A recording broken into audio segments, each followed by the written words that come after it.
আমজনতা কি ভাবছে?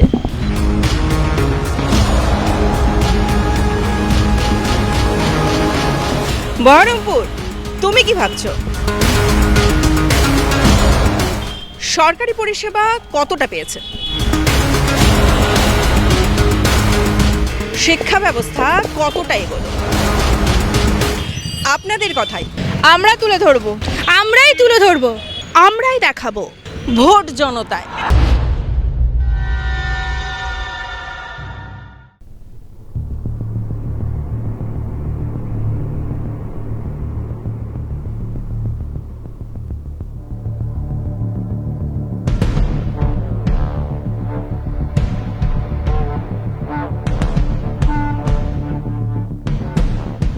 ঘুরতে ঘুরতেই শহরের আনাচে কানাচে এই মুহূর্তে আমরা চলে এসেছি গোপালঘাট সংলগ্ন এলাকায়। আমি সামনে দেখতে পাচ্ছি সামনে অনেক মানুষ রয়েছে, জানি জনসাধারণের মাঝখানে গিয়ে যে তাদের কি দাবি, তাদের কি প্রত্যাশা। আসুন।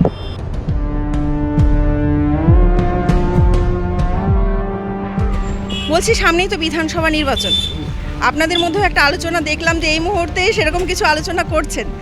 তো আপনি তো বহরমপুরের মনে হচ্ছে অনেকটাই পুরনো, কতদিন ধরে বহরমপুরে আছেন? আমার জন্মলগ্ন থেকে আমি বহরমপুরে। তো আমরা দেখলাম আমার বিগত আমি 1982 সাল থেকে রাজনীতিতে আছি। প্রথমে কংগ্রেস রাজনীতি করতাম, তারপর তৃণমূল 2011-তে আমরা জয়েন করেছিলাম মুকুল রায়ের হাত ধরে। তো ঘটনা হচ্ছে বিভিন্ন দিয়ে এখন এমনি আমরা সাধারণভাবে আছি। তো ঘটনা হচ্ছে এইরকম চেয়ারম্যান আমরা কোনোদিন দেখিনি, যে চেয়ারম্যানকে সুখ দুঃখ আনন্দ সমস্ত কিছুভাবে আমাদের সঙ্গে ভাগ করে নেয় এবং কোনো কিছু আজকে বহরমপুর শহরে আমরা দেখেছি 1987 সাল থেকে 1998 সাল অবধি জঙ্গলের রাজত্ব চলেছে, প্রতিদিনই মার্ডার। আজকে বর্তমান যুগে নারুগোপাল মুখার্জি চেয়ারম্যান আসার পর বহরমপুর শহরে এবং গোটা মুর্শিদাবাদে বলা যায় মৃত্যুর হানাহানি মার্ডার আর নেই। এক নম্বর একটা মাঝখানে ইন্টারাপ্ট করছি যে এই যে 10-15-20 বছর এই যে গ্যাপিংয়ে বহরমপুরের আগের চেহারা আর এখনকার চেহারার মধ্যে কি উন্নয়ন কি দেখছেন? চরম উন্নয়ন। আগেকার উন্নয়ন থেকে এখন এই যে সামান্য একটা শ্মশান ঘাট দেখুন আপনি, আগে কি ছিল একটা ডেড বডি নিয়ে এসে ভিজতর সেই ডেড বডি, এখন এই নারুগোপাল মুখার্জি আসার পর উনি টোটালটাই সেট করে দিয়েছেন। এবং রাস্তাঘাট আপনি দেখুন, আগে খাদ গর্ততে পরিপূর্ণ ছিল, এখন যে কোনো রাস্তায় যান আপনি খুব স্বাচ্ছন্দ্যে আপনি রাস্তা দিয়ে হেঁটে চলে যেতে পারবেন। তারপর যেটা সারা পশ্চিমবাংলায় আছে কিনা আমি জানি না, আমাদের শহরে এই নারুগোপাল মুখার্জি আসার পর 3 বেলা কনজারভেন্সি যেটা পরিষ্কার পরিচ্ছন্ন 3 বার দেওয়া হয়। আমার মনে হয় সারা পশ্চিমবঙ্গে এইরকম মডেল পৌরসভা চেয়ারম্যান খুব কম সংখ্যক বলা যায়। কি মনে হচ্ছে সামনে বিধানসভা নির্বাচনে আপনি তো তৃণমূলের হয়ে কথা বললেন, কি তৃণমূল একই রকম ভাবে দাঁড়িয়ে থাকবে নাকি অন্য কোনো দল আসবে? না না, প্রশ্নই নাই। এখানে তৃণমূল ছিল, আছে, থাকবে। তৃণমূল ছাড়া বিকল্প কোনো কিছু পার্টি আমরা চিন্তা ভাবনাই করছি না।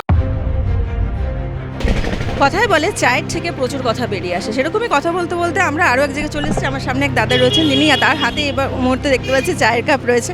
দাদা নিশ্চয়ই কোনো কাজে, আপনি নিশ্চয়ই কোনো কাজে বেরিয়ে? হ্যাঁ, কাজে বেরিয়েছি। কাজে বেরিয়েছেন, কিন্তু আমাদের বহরমপুর তথা মুর্শিদাবাদ জেলায় একরকম কথা রয়েছে, এখানে কর্মসংস্থান নেই। আর এই দিকে প্রশাসনের তরফ থেকে আমাদের কিছু প্রকল্পও চালু হয়েছে। কোন দিকটার পক্ষ নিয়ে কথা বলবেন? যেমন আমাদের কর্মসংস্থান নেই, সেটা আগামী দিনে সরকার আমাদের মাননীয় মুখ্যমন্ত্রী সেটার দিকে চিন্তাভাবনা করছে। আর যে প্রকল্পটা চালু করেছে কিছুদিন আগে আমাদের মাননীয় মুখ্যমন্ত্রী, যুবসাথী প্রকল্প, মাসে 1,500 টাকা করে, তো সেই প্রকল্পে আমি একটা জিনিসই বলতে পারি যে আমাদের মাসে যে 1,500 টাকা করে আমাদের মাননীয় মুখ্যমন্ত্রী যেটা আমাদেরকে প্রোভাইড করছে, তো এটাতে আমাদের অনেকেরই হেল্প হচ্ছে। যারা আমরা বেকার, মানে পড়াশোনার পাশাপাশি যারা 21 বছর মাধ্যমিক পাস করে আমরা যারা এখনও পড়াশোনা চালিয়ে যাচ্ছি বা কোনো কাজের খোঁজে আমরা যাচ্ছি, যে বাড়িতে আমাকে সেই কোনো চাকরির খোঁজে গেলে আমাকে মায়ের হাতে টাকা চাইতে হবে না, সেটা আমার 1,500 টাকা নিজে আমি চাকরির খোঁজে কোনো কলকাতা বা কোনো জায়গায় ইন্টারভিউর জন্য আমি মাননীয় মুখ্যমন্ত্রীর এই 1,500 টাকা যুবসাথী প্রকল্পের জন্য আমি নিজে থেকে আমার নিজের অ্যাকাউন্ট থেকে আমি করতে পারবো। তো আমাকে সেটা আর আমার কারোর উপর ভরসা থাকতে হবে না।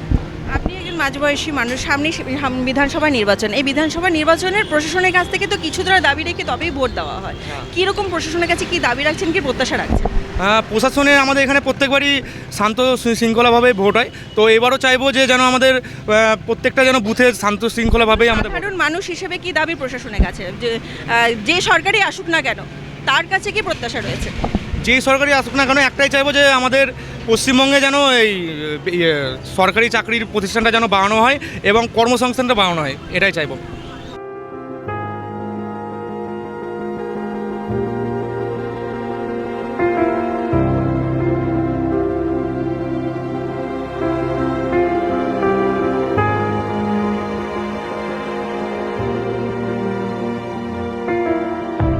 কত বছর ধরে কাজ করছেন? 18 বছর। 18 বছর এই ফেরি পার করছেন। হ্যাঁ। কি দেখছেন তখনকার মধ্যে আর এখনকার সময়ের মধ্যে পার্থক্য? সময়ের মতো তখন অত তো লোক সংখ্যা ছিল না, এখন লোক সংখ্যা বেড়েছে এবং আমাদের জেনারেটর, তখন জেনারেটরও ছিল না মোটামুটি, এখন জেনারেটর হয়েছে, সুবিধা হয়েছে পাবলিকের। সামনে তো বিধানসভা নির্বাচন, হ্যাঁ হ্যাঁ বর্তমান সরকারের সাথে খুশি? হ্যাঁ, আপাতত খুশি তো। হ্যাঁ। আমরা এটা ওটা পাচ্ছি, ওটা সব কিছুই ধরুন পাচ্ছি, রেশন টেশন সবই পাচ্ছি ধরেন, আশা করি খুশি। কোন রকমের পরিবর্তন জানেন? এই যে পরিবর্তন যে রদবদলের একটা হাওয়া চলছে, এই কোনো তো রকম মানুষের পরিবর্তন অবশ্যই, যে চাইছে? পার্টি আসুক তখন তো হবে, বিরোধী তো হবেই। উন্নয়ন বলতে বিগত দিনে যে উন্নয়নগুলো ছিল তার থেকে অনেক বেশি ডেভেলপমেন্ট বহরমপুর শহর করেছে। যেরকম ধরুন আমাদের বহরমপুর শহরে দিনে 3 বার করে কনজারভেন্সি সার্ভিস, মেনলি এটা হচ্ছে শহরকে পরিষ্কার পরিচ্ছন্ন রাখার জন্য আমাদের বর্তমান পৌরপিতা নারুগোপাল মুখার্জি যে পদক্ষেপটা নিয়েছেন, যে দিনে 3 বার করে কনজারভেন্সি সার্ভিস প্রদান করছেন উনি, এটা একটা খুব বড় পদক্ষেপ।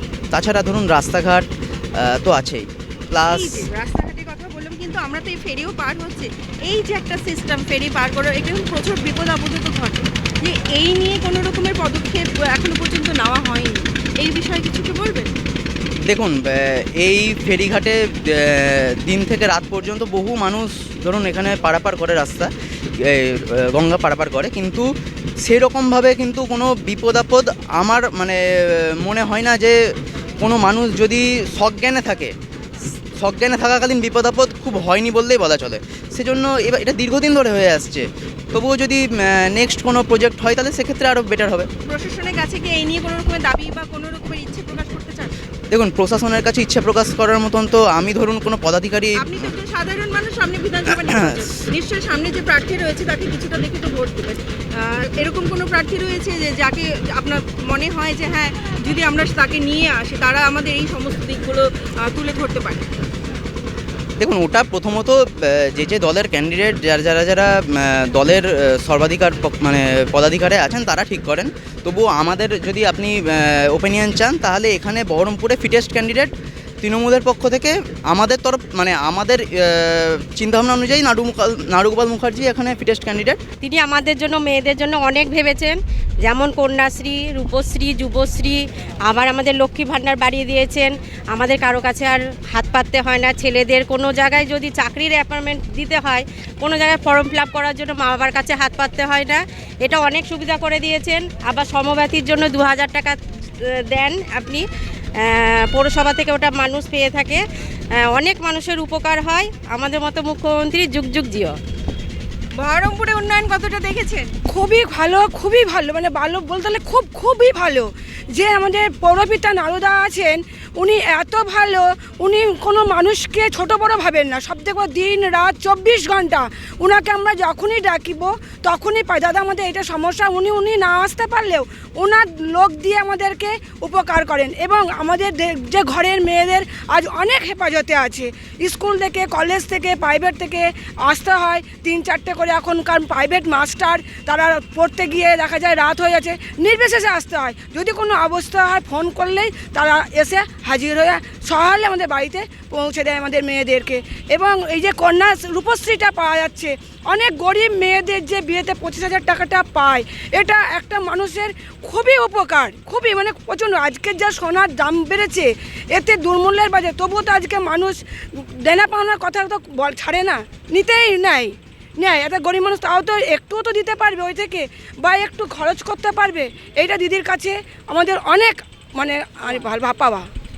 পুরনো তো কোনো প্রশ্নই আসছে না, কারণ 4 বছর ধরে ধ্রুবতারা ছিলেন যিনি, মানে বিধানসভা ভোটে যিনি জিতেছিলেন তিনি তো ধুয়োতারা, তো পুরনো কোনো প্রশ্নই আসছে না। মানুষ তো ওনাকে যেখানেই যাচ্ছেন, ওনার নাম করতে চাইছি না আমি, তো যাই হোক, তো ওনাকে ধিক্কার জানাচ্ছেন, গো ব্যাক জানাচ্ছেন।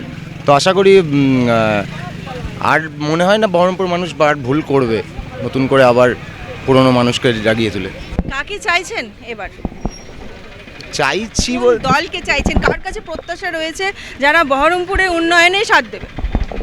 দেখুন, বহরমপুরের অসময়ে যারা পাশে আছে, মানে বিশেষ করে নারুগোপাল মুখার্জি যিনি চেয়ারম্যান, উনি আমাদের পাশে, আমাদের বলতে না বহরমপুরবাসীর পাশে রাত্রি 9:30 10টা পর্যন্ত কনজারভেন্সির কাজ হচ্ছে। প্লাস যে কোনো সুবিধাতে উনি আছেন বা ওনার সৈনিক আছেন। তো আমরা চাইছি যে, আমরা বলতে না, গোটা বহরমপুরবাসী চাইছে নারুগোপাল মুখার্জি যেন নেক্সট বিধানসভা ভোটে পাই ওনাকে। এখানকার যে আমাদের প্রশাসন রয়েছে তারা কি একেবারে সাধারণ মানুষের কর্মসংস্থান নিয়ে চিন্তাভাবনা করছেন না? না, কোনোদিনই না। উনি যতদিন ছিলেন লোকসভা মেয়র, যতদিন ছিলেন উনিও তো কর্মসংস্থান কিচ্ছু করেননি।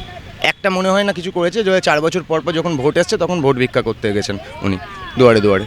আর এই যে বিজেপি যে এই মুহূর্তে কেন্দ্রে দাঁড়িয়ে রয়েছে, তারা যে এখানে এসে মাটি শক্ত করার চেষ্টা করছে, সে নিয়ে কি বলবেন? ওই কারণে কোনো মাটি স্পেসই দেবে না বহরমপুরবাসী। আমার মনে হয় না বিজেপিকে কোনো স্টেট গভর্নমেন্ট, আমাদের রাজ্য সরকার কোনো জায়গা দেবে। ভোটের মুখোমুখি সময় সমস্ত যে প্রকল্পগুলো বা ভাতাগুলো চালু করা হলো, সেগুলো কি তৃণমূলের ভোটের পক্ষে? না, ভোটের পক্ষে হলে তো তাহলে তো ভোটের আগেও তো অনেক প্রকল্প যেগুলো বলেছে, সেগুলো দিয়েছে। কিন্তু বিজেপি সরকার তো সব কিছু বলেছে, একটা প্রকল্প আপনি দেখান যে বিজেপি সরকার এটা করে দেখিয়েছে।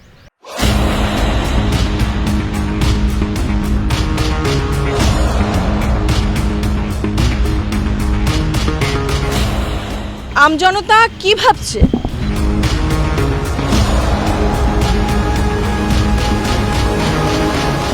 বহরমপুর, তুমি কি ভাবছো? সরকারি পরিষেবা কতটা পেয়েছে? শিক্ষা ব্যবস্থা কতটা এগোলো? আপনাদের কথাই আমরা তুলে ধরবো, আমরাই তুলে ধরবো, আমরাই দেখাবো ভোট জনতায়।